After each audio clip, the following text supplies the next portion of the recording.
Prince William sat with a calm posture, his tailored navy suit crisp under the studio lights of The View, his expression composed yet concealing something deeper, perhaps a quiet caution as he faced a panel known more for fiery interruptions than diplomatic pleasantries.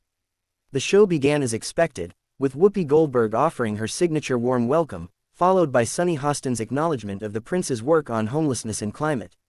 Yet, as the conversation shifted from ceremonial niceties to harder questions about monarchy, colonial legacy, and privilege in the modern world, something in the room shifted palpably.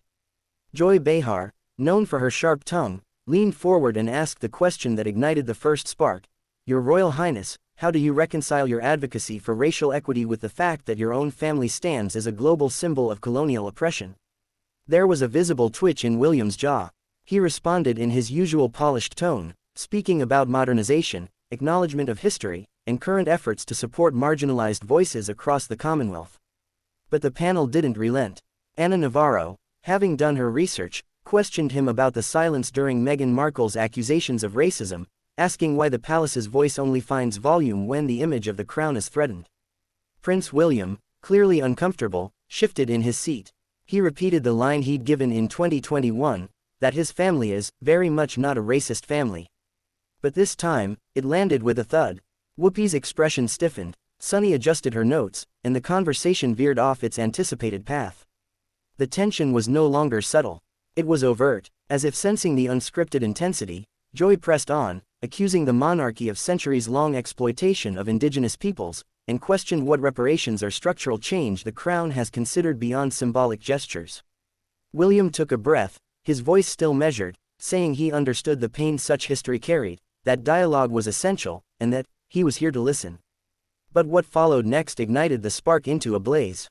Sunny read a quote from a Caribbean leader calling for an apology and financial reparations, asking if William would publicly support such initiatives. Your silence, she said, only preserves injustice. William's tone shifted. Gone was the calm, rehearsed persona. He responded, not with anger, but with a tone laced with tension. I find it regrettable that an attempt to have a constructive conversation is instead being used to corner and caricature a lifetime of service, he said. If every effort is met with suspicion, then what future is there for genuine reform? That moment unraveled everything. Whoopi, usually the anchor, now raised her voice, not in aggression but in stern critique.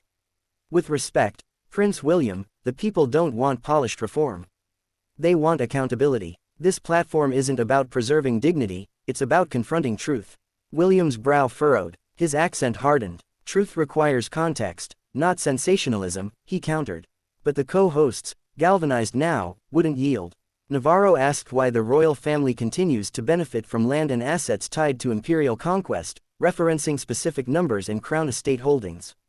William began defending the crown's philanthropic work, but the words fell flat.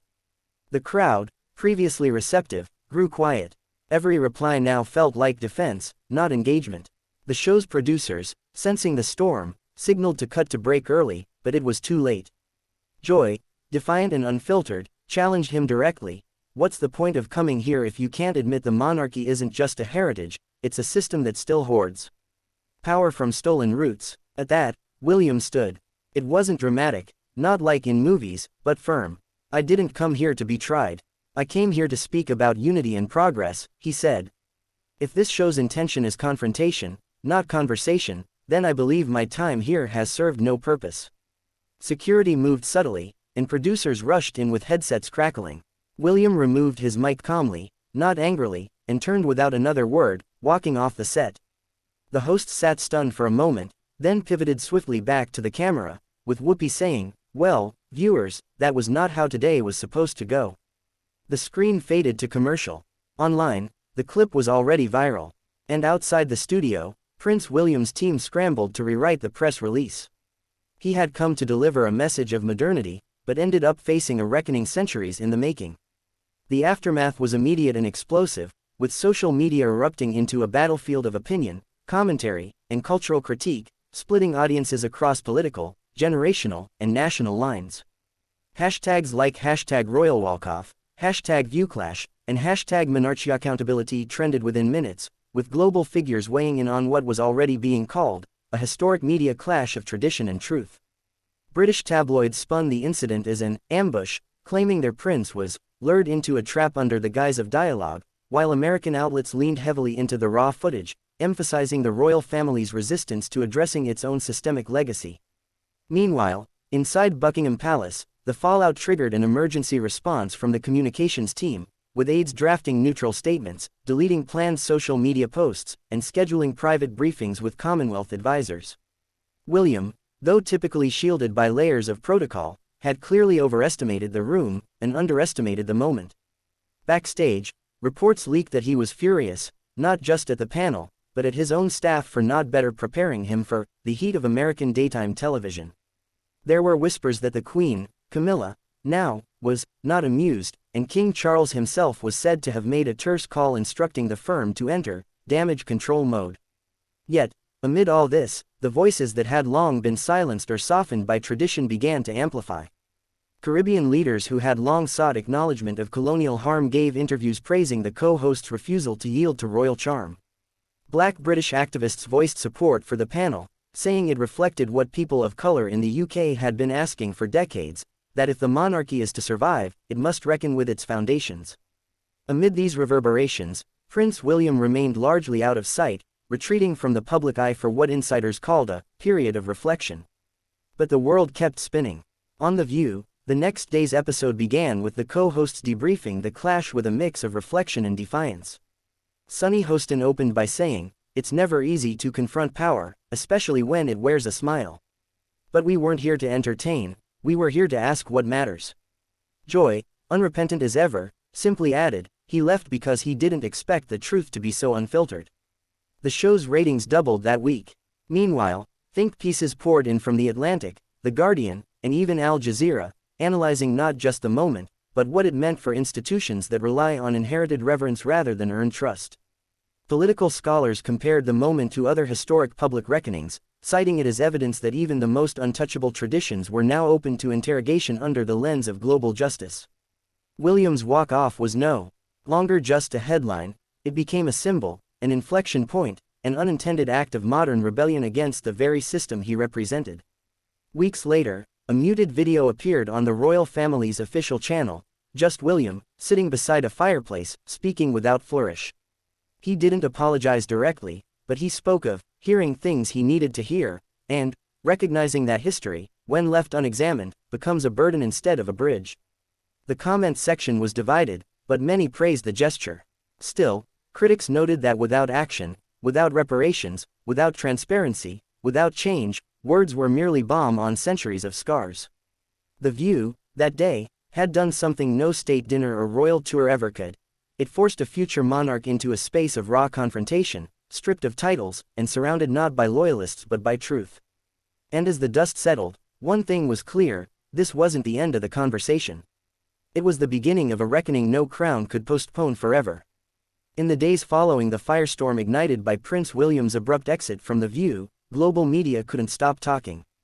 Headlines around the world dissected every moment of the exchange, frame by frame, turning facial expressions into symbols and clipped soundbites into full-throated indictments.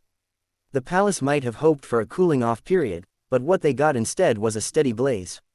In Jamaica, activists marched through Kingston with placards that read, "No more apologies without action," and "Dignity is not inherited." In South Africa, university forums turned William's appearance into a case study on institutional gaslighting. At home in the UK, protesters assembled outside Buckingham Palace, holding photographs of colonial atrocities with the words, "Truth must speak louder than royal protocol." Across oceans, one moment on an American talk show had become the lightning rod for centuries of buried conversations. And in the eye of this cultural hurricane, Prince William remained out of public view, reportedly residing in a secluded royal estate in Scotland, far from the blinding camera flashes and furious headlines. But the silence only made the questions louder. Why hadn't he responded directly? Was the monarchy reflecting, or merely retreating? What followed next shocked even the staunchest royal watchers. William's team reached out to The View for a private meeting, not on camera, not for a segment, but for an off-air conversation with the same co-hosts who had challenged him. After much deliberation, the producers agreed, and the cast flew to London under strict confidentiality.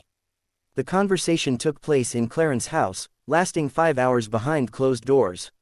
No cameras, no transcripts, Just voices, finally without the burden of performance. Reports leaked from staffers that the dialogue was intense, emotional, and, at times, painful.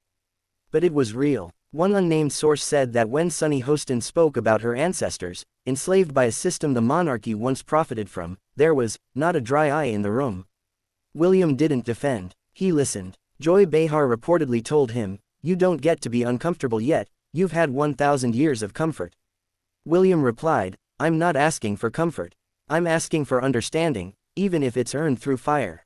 That meeting didn't make headlines, until 2 weeks later, when a joint statement was released by the Royal Communications Office and the co-hosts of The View, simply stating, "The most courageous thing any institution can do is listen. The most powerful thing any individual can do is change." Then came the announcement that stunned everyone. Prince William would give a speech, not behind palace gates, not at a charity gala, but at the British Museum, directly addressing the empire's history, including the Crown's role in colonialism. Cameras from every major network were present, but William stood alone at the podium. His face was tired, his eyes heavy, not with fatigue, but with the weight of the moment. And then he spoke. "There are truths that we inherit," he began, "and there are truths that we choose to face. Today, I choose the latter." For 36 minutes, he laid out a roadmap for what he called a new royal reckoning, acknowledging the monarchy's participation in the transatlantic slave trade, the economic exploitation of former colonies, and the silencing of voices that should have been centered long ago.